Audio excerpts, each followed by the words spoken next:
warahmatullahi wabarakatuh.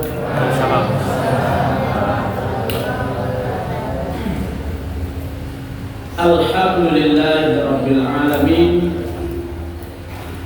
Wassalatu wassalamu ala asyrafil anbiya'i wal mursalin wa ala alihi wa ashabihi ajma'in, amma ba'd. Subhanaka la ilma lana illa ma 'allamtana innaka antal alimul hakim.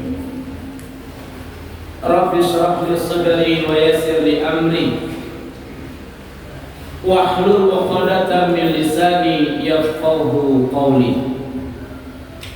Allahumma anfa'na bima 'allamtana wa 'allimna ma yanfa'una wa zidna 'ilman. Amin amin ya rabbal alamin. Isma'u qaulallahi ta'ala fi kitabihil karim. A'udzu billahi minasy syaithanir rajim. Bismillahirrahmanirrahim.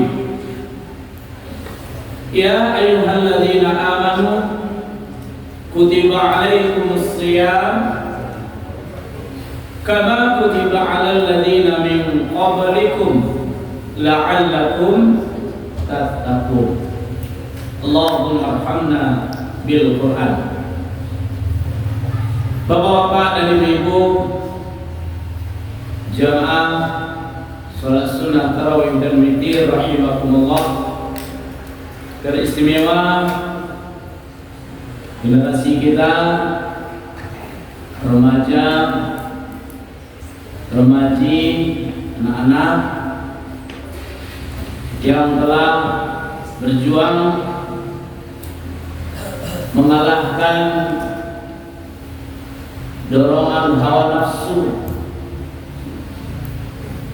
untuk bisa hadir ke mushola kita dalam rangka berubudiyah kepada Allah Subhanahu wa taala.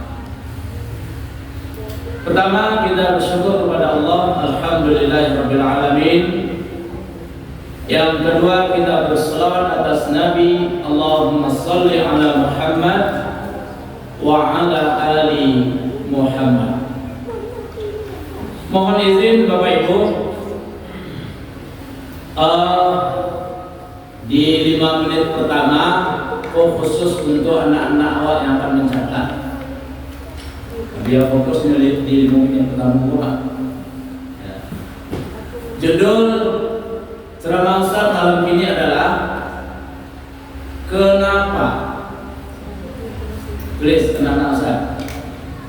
Kenapa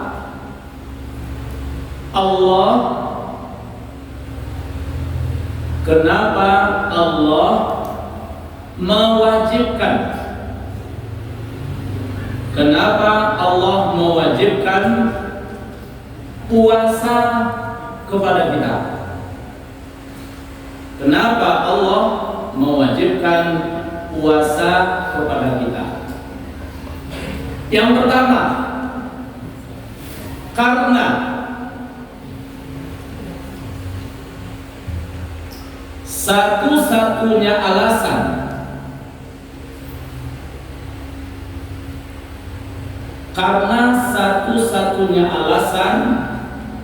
Allah menciptakan kita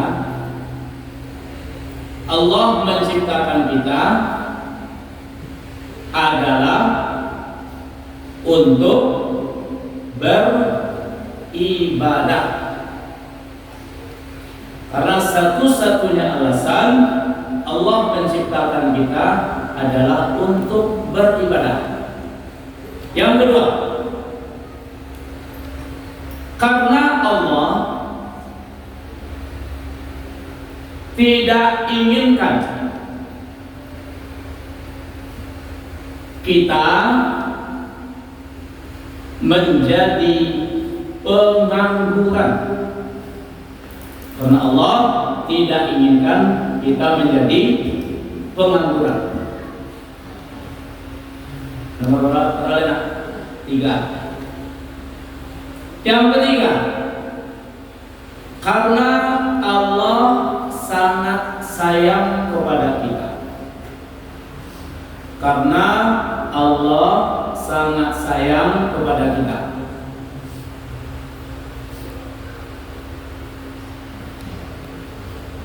Yang keempat, karena jika kita ingin hidup dan mati sebagai seorang muslim,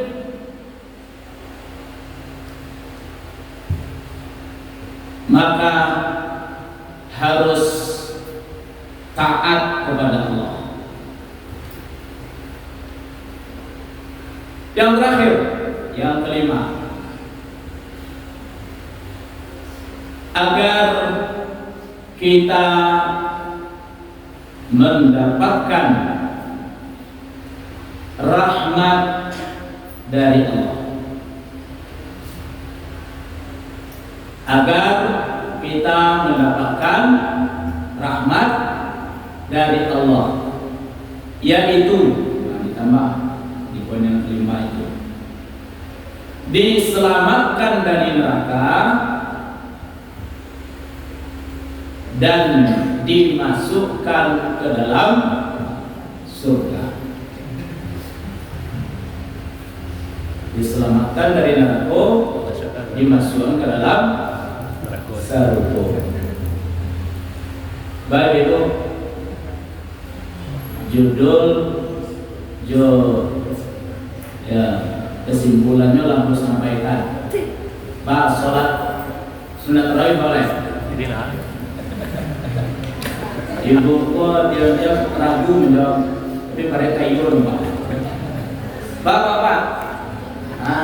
Kalau Bapak beda jawabannya tuh, Kami tidak semua jangan naksa. Karena bahwa tambahkan penjelasannya sedikit, Ibu, sampai selesai jadi tenang. Pegangan anak Ustaz, secara sholat cukup tuh ya, nggak bisa dapat tanda tangan. Tapi syaratnya harus sholat sunnah tarawih dan witir, tidak boleh meribut. Bapak-bapak dan ibu-ibu, jamaah sholat sunnah tarawih dan witir rahimahumullah. Kenapa? Limana? Allah mewajibkan faradallahu kepada kita, alaina as-siyama, berpuasa. Ikut pertanyaan yang dialamatkan kepada Allah, ya. Pertanyaan itu sekaligus jawabannya dialamatkan kepada Allah dan manfaatnya untuk Allah. Biar awak lebih yakin, biar lebih mantap, biar lebih istiqomah untuk hidup dalam ketaatan kepada Allah. Dan pertanyaan ini tidak dialamatkan kepada Allah. Ya Allah, kenapa Engkau wajibkan kami berpuasa? Karena pertanyaan seperti ini jika dialamatkan kepada Allah, kok awak menggugat Allah namanya? Ya, kau mempertanyakan keputusan ketetapan Allah namanya. Allah indah untuk ditanya, apalagi untuk digugat.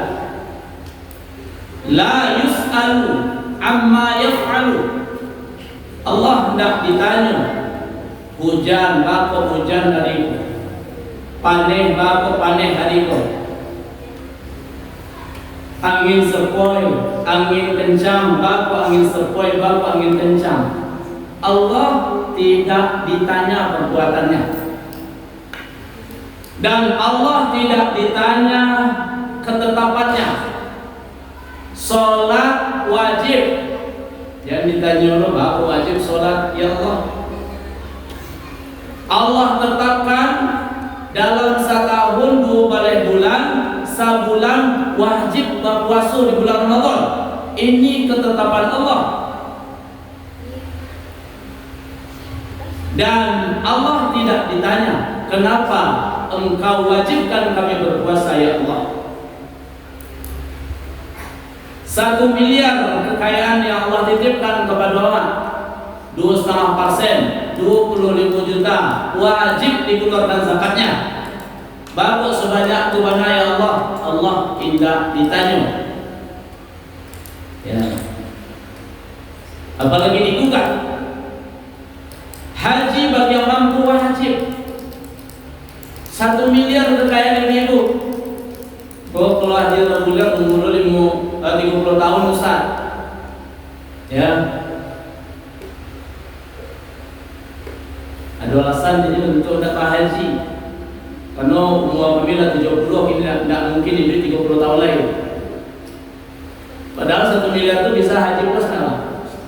Mampu wajib haji plus. Ya, 50 tahun kurang lebih. Memang biayanya lumayan mahal. Bisa miliar masih banyak sisanya. Ya, sebenarnya Allah titipkan inti 1 miliar itu ya untuk haji, ya untuk berzakat, ya untuk berkorban. Ya Bapak Ibu. Jadi kembali, Allah tidak ditanya perbuatannya, ketetapan dan keputusannya. Oh, kami yang perempuan kenapa aurat kami selain wajah dan telapak tangan, sementara laki-laki dari pusat sampai lututnya. Ya. Bapak anak laki-laki dapat cie, kami dapat setengah warisan. Lidzakari mithlu hadzil unthayain. Itu sudah ketetapan Allah. La yus'alu amma yaf'al. Allah sekali lagi tidak akan pernah ditanya perbuatan dan ketetapannya. Lalu apa? Wa hum yus'alun. Awak nang ditanya surang-surang nanti Pak. 60 tahun bapak ini balik di usia 5 balik berarti usia mukallaf sampai 25 tahun. Apa wajib sholat sampai 25 tahun? Ya Pak. Ada apa yang membantah? Dasar akan ditanya apa? Laikah apa sholat selama 25 tahun semenjak balik sampai meninggal? Lai alhamdulillah. Tidak apa ada pertanyaan berikutnya. Lainnya sholat 25 tahun dia. Kalau titik dia Pak. Formal. Lain wajah apa? Ya. Sebab kalau bapak pasti soleh. Nggak mungkin solehah gitu. Ya nah, itu dijawab nanti Pak. Surang-surang awak akan ditanya, baik sholat selama 45 tahun itu lain. Yang laki-laki lain baca mah atau enggak? Lain terpenuhi rukun dan syaratnya atau tidak? Lain apa? Temukan hikmah dari sholat itu enggak ditanya sedetail-detailnya, sarinci-rinci. Ibu usia 60 tahun berarti bersubuh di bulan Ramadan di usia mukallaf sampai 25 bulan Ramadan. Hitung-hitungan usia gadis ibu dia lah sampai menikah 10 tahun berarti 10 bulan Ramadan. Normalnya seminggu tidak berpuasa di gara-gara halangan. Ini 10 kali Ramadan berarti 7 kali 10 utang puasa itu. Bu ditanya, lain puasa selama 45 bulan Ramadan? Lain, kecuali pada saat kami berhalangan di atas barangkali 70 hari. Pertanyaan berikutnya Allah dibayar. Tidak Allah ditanya apa diwajibkan kami berpuasa. Awak surang-surang yang ditanya nanti oleh Allah. sholat awak, puasa awak, zakat awak, haji awak. La yus'alu amma yaf'al wa hum yus'al. Jelas Bapak Ibu? Poin pertama kok, poin kedua. Seberapa penting pertanyaan gua? Kenapa Allah mewajibkan awak berpuasa? Kalau diperluas, kenapa Allah mewajibkan ibadah kepada awak? Ya, seberapa penting pertanyaan ini? Maka pertanyaan dan jawaban dari kalimat ini sangat-sangat penting. Ada beberapa alasan, ya Bapak Ibu. Yang pertama, kini awak hidup di zaman yang boleh dikatakan Bapak Ibu, Allah itu digugat, Allah itu ya dizalimi, Allah itu dihinakan, Allah itu dilecehkan. Ya, awak hidup di zaman yang mana Allah itu digugat Bapak Ibu. Ya, nah. Berawal dari itu Bapak Ibu, akhirnya apa yang terjadi? Menganggap remeh perintah-perintah Allah, sehingga biasa-biasa saja ditinggalkan. Dianggap biasa saja mengajarkan yang Allah larang. Itu berawal dari apa? Awak dalam hidupku, ya kalau bahasa sederhananya, Allah itu tidak anggap, keberadaan Allah tidak anggap, keputusan Allah, perintah Allah tidak anggap, perintah dan larang Allah tidak anggap. Ya Bapak Ibu, berapa bulan yang lalu aku yakin Bapak Ibu dengan informasi ada konser musik di Bengkulu, bahasa Minang. Ya, lirik lagunya yang betul adalah kalau tidak jodoh Tuhan dan kuasa. Itu dari lirik benar, kalau tidak jodoh Tuhan dan kuasa. Tapi sambil bertepuk tangan, menggoyangkan badan, bernyanyi bersama-sama, dirubah lirik. Kalau tidak jodoh Tuhan dan kuasa. Emangnya awak siapa? Allah basuh-basuh. Nah, mohon izin, aku akan membahas fokus ketek. Mudah-mudahan ada manfaatnya, bekal untuk generasi muda yang mungkin akan pacaran atau memanglah 2 tahun pacaran. Ya, kamu inginkan dan orang tua di situ lah mainin awak generasi muda berdasarkan firman Allah, wala taqrabuz zina. Ya, jangan kau dekati zina. Kemudian kata orang tua awak, kok takut di lamun ombak, jangan berumah di tepi pantai. Ya, kemungkinan itu banyak bagi generasi yang pacaran. Enak. Ada yang katanya bisa menjago sampai hari H pernikahan.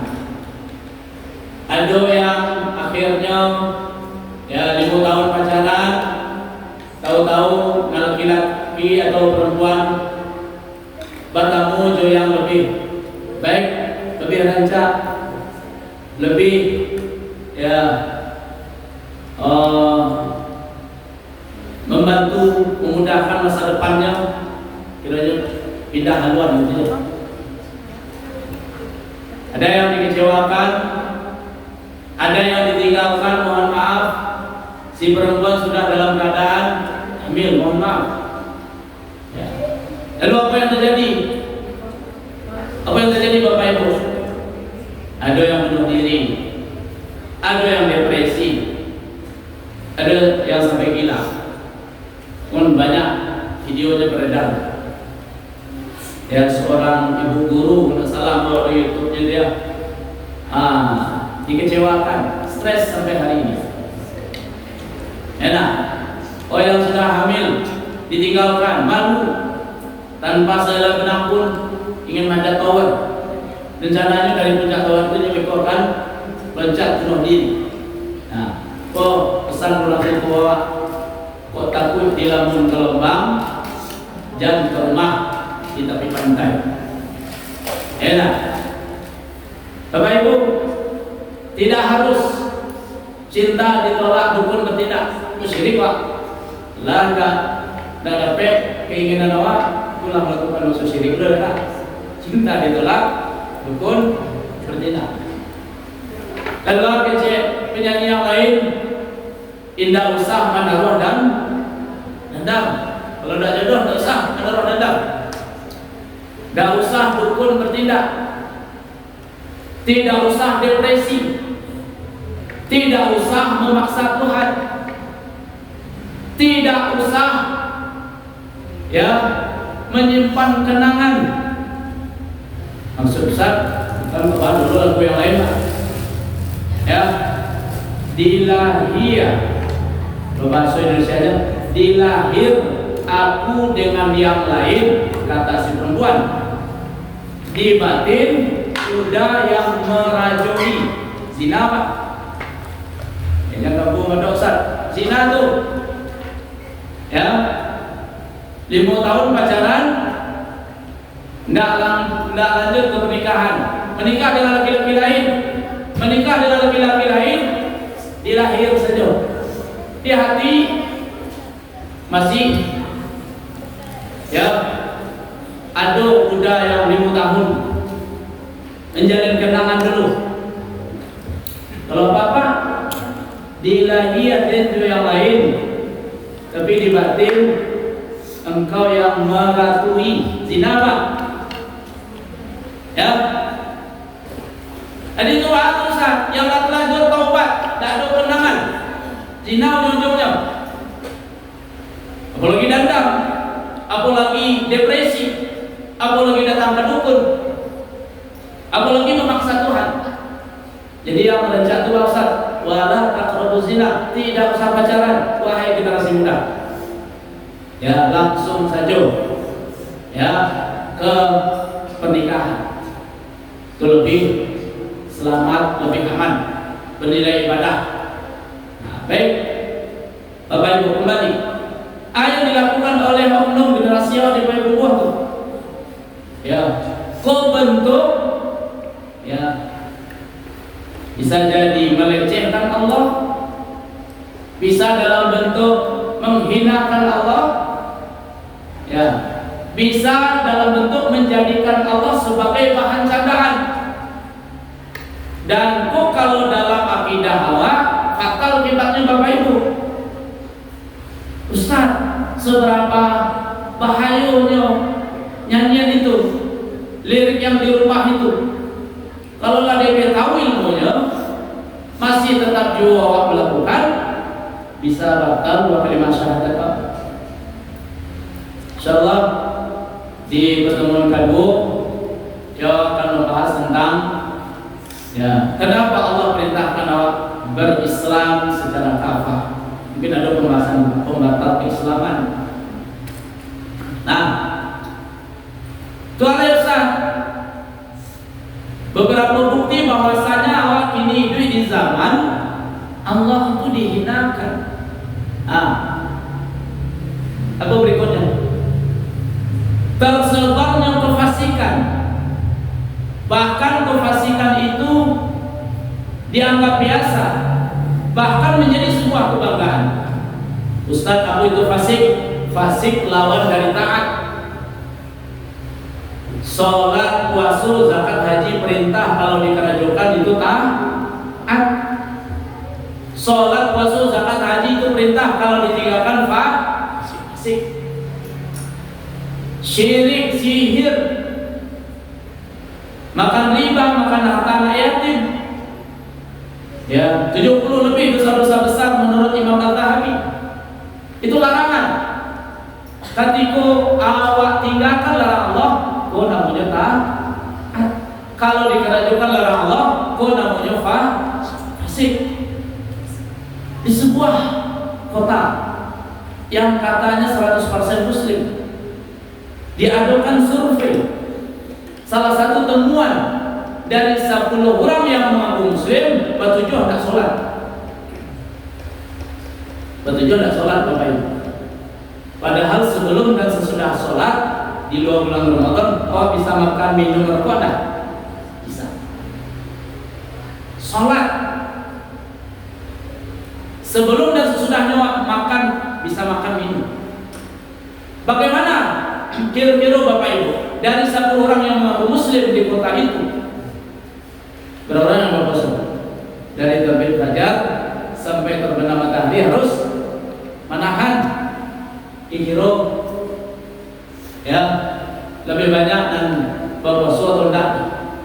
Sholat saja 10 menit, dari 10 ke 7 tidak sholat. Nah, dan jika ditemukan kalau namun jujur, ternyata Bapak Ibu, hasil survei itu kok tidak persis kejadian di rumah tangga masing-masing, setidak-tidaknya persentasenya baju ya. Kalau kami bertujuh, suami istri, anak berlima, 2 tidak sholat, berarti sekian persen yang melakukan kefasikan di rumah. Bahkan hari ini tidak sholat, tidak puasa dianggap biasa. Ya Bapak Ibu. Lalu yang ketiga diingatkan. Aku yang lebih parah pun zaman waktu ini. Ya, sholat itu wajib, puasa itu wajib. Kecil kawan, kalau masuk minamnya suka tidak, kesumayang pun tak, kalau puasa itu tidak. Ya, urusan awak seorang lalu. Sadenya dulu. Kul zaman apa? Ya, zaman yang generasi yang ternyata mendapatkan hal-hal yang seperti itu. Di rumah tangga, ya, anak melihat ayah dan atau ibunya tidak sholat, ya, coba kan, ketika si ayah si ibu yang tidak disolat diingatkan, membaliknya kalau istilah Allah. Kemudian sebenarnya harus ada. Kira-kira ibu dan anaknya nanti baru. Mungkinnya sahur. Dan kami itu saya boleh. Ya Bapak Ibu. Hidup di zaman kefasikan itu dianggap biasa, bahkan menjadi sebuah kebanggaan. Lalu ketika diingatkan, membalik, tidak menerima nasihat. Kemudian bagaimana Bapak Ibu?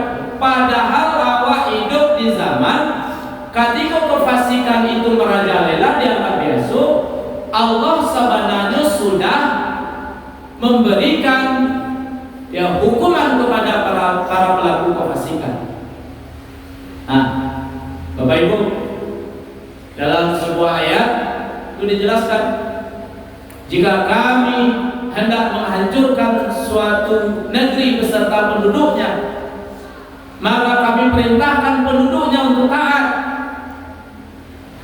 Ya. Tapi apa yang terjadi?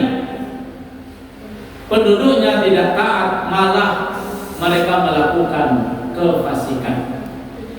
Lalu apa? Ternyata Allah telah ketok palu. Ya Bapak Ibu, ketok palu untuk orang-orang fasik. Apa keputusan Allah untuk orang fasik? Fadammarnaha, kami hancurkan mereka tadmira, sehancur-hancurnya. Ada yang lain rasulnya, ada yang lah mati rasul. Ya, makasihnya akibat tak sholat lah terasul lah alami kecil orang tua yang tak sembahyang agak menjamu alami dan masih sebenarnya alami, tapi dek mati rasul nya tak pernah sadar bahwasanya kesusahannya dalam hidup, ya, kesulitannya dalam hidup itu ternyata akibat dari tidak sholat alias kefasikan yang mahnya lakukan. Bicara orang tua dalam sebuah pantun nasihat, ya, lain membarek di dalam talam satyo ditampih pada dakju, lain bakures yang dan malam namun duit sansaro ju. Itu takdir rusak, itu nasib, bukan takdir, bukan nasib. Itu adalah fahaqqa alaihal qaul, yang tak sembahyang, tak berpuasa, yang Allah larang disuruh dikerajukan, hidupnya pasti sengsara. Cuma ada yang bersuah, ada yang tidak, itu aja orang. Nah, kemudian di poin-poin yang terakhir, Bapak Ibu, awak kini hidup di zaman serangan hantaman dari musuh-musuh itu luar biasa, baik setan jin maupun setan manusia, yang pada prinsipnya musuh-musuh awak ingin menjauhkan awak dari agama, menjauhkan awak dari ilmu agama, menjauhkan awak dari pengamalan agama. Segala cara mereka tempuh.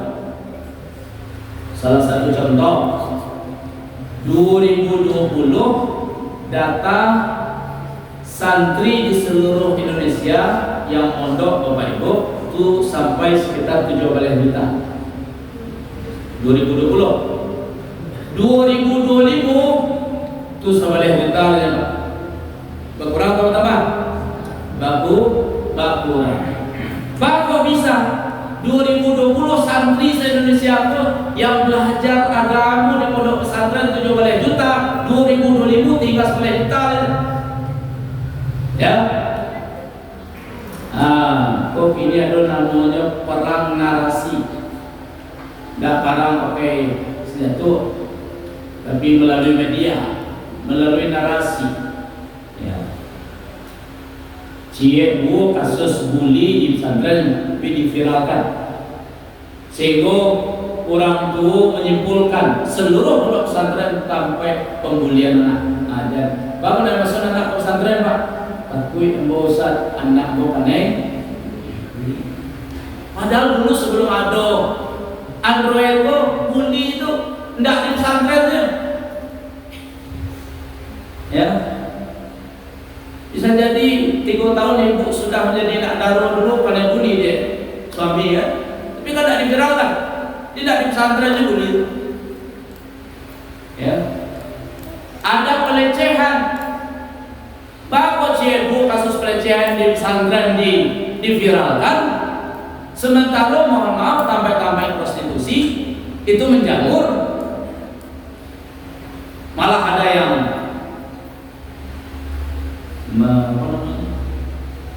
membackup ya. Tujuannya Pak, supaya umat Islam takut manipulasi anak pondok pesantren. Jadi sekolah anak pondok pesantren jadi teroris, ya. Dan dulu memang seradalah dulu dari orang tua oknum ya. Di mana sekolah di pondok pesantren, kalau jadi labelin terawang.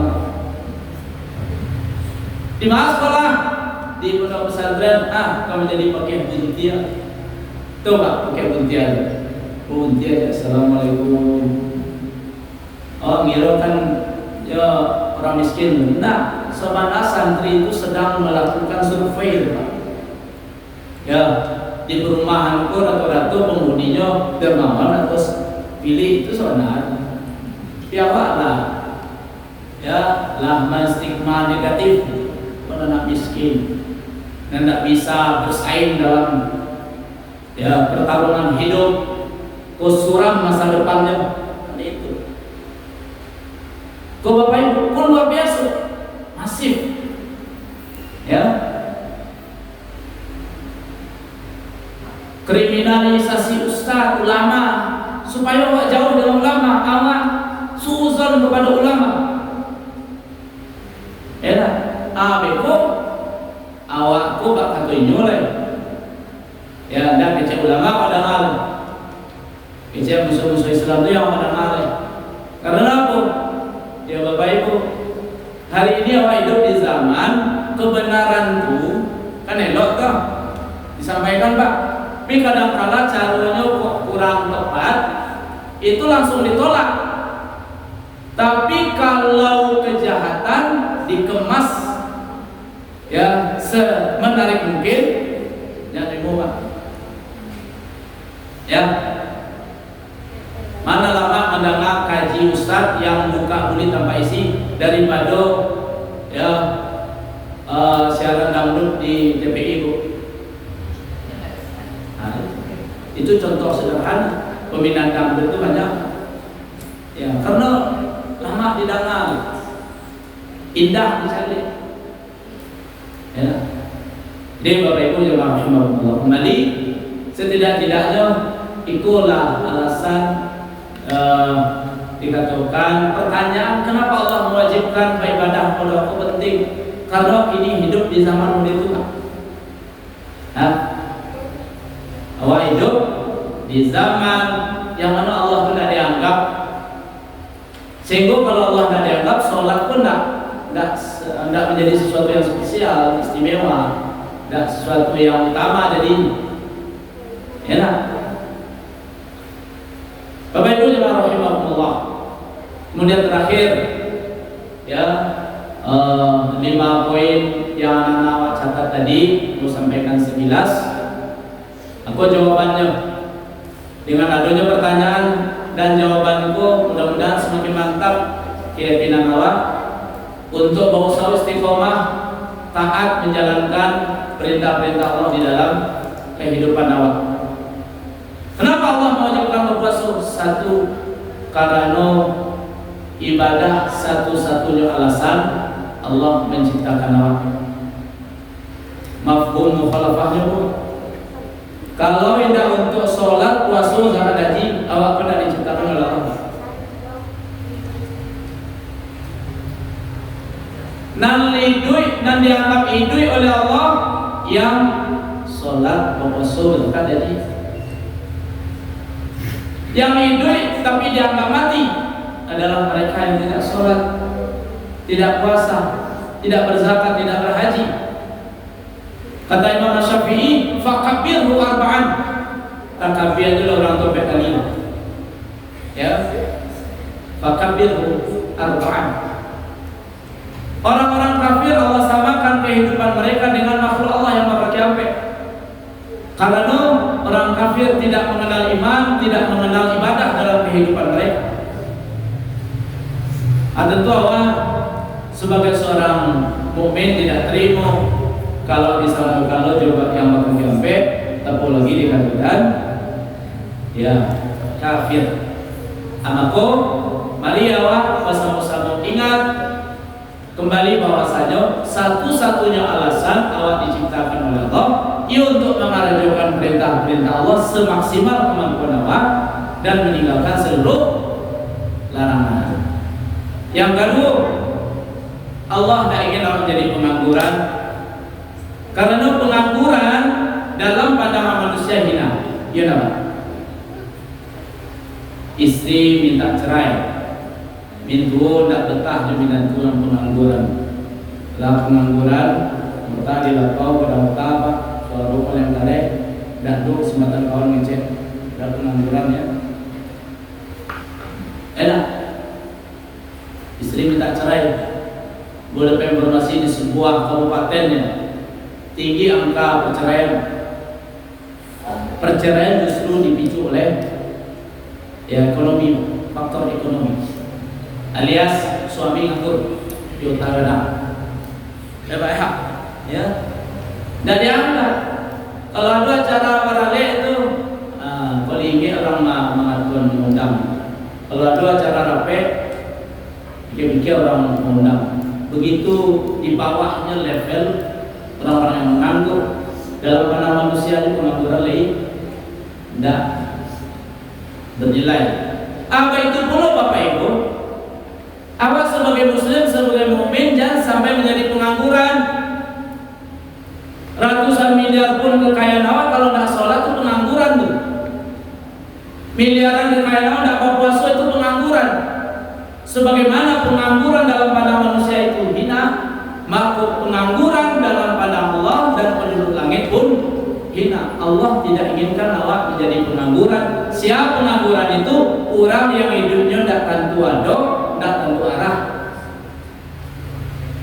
Ya, as-salatu khairun minan naum. Allah inginkan orang baik waktu tentu adok hidup ketika itu. Aku sholat 2 rakaat.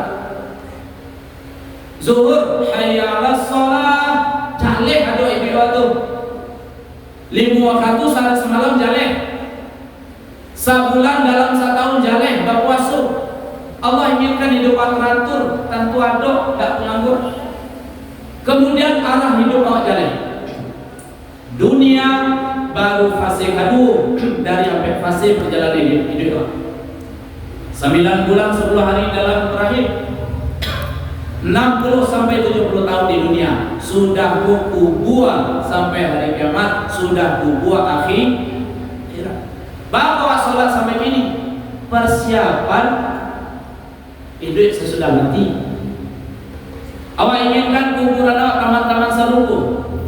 Awak inginkan ketika pertanyaan malaikat diajukan awak bisa menjawab kesadaran. Allah inginkan kehidupan awak ya terhormat. Lanjut kepada bukti Allah sayang awak. Perjalanan sesudah kau barek sulit panjang, kubur dan akhirat. Maka dengan adanya ibadah kau bekal modal untuk menapaki fase perjalanan hidup berikutnya. Ya Allah sayang awak.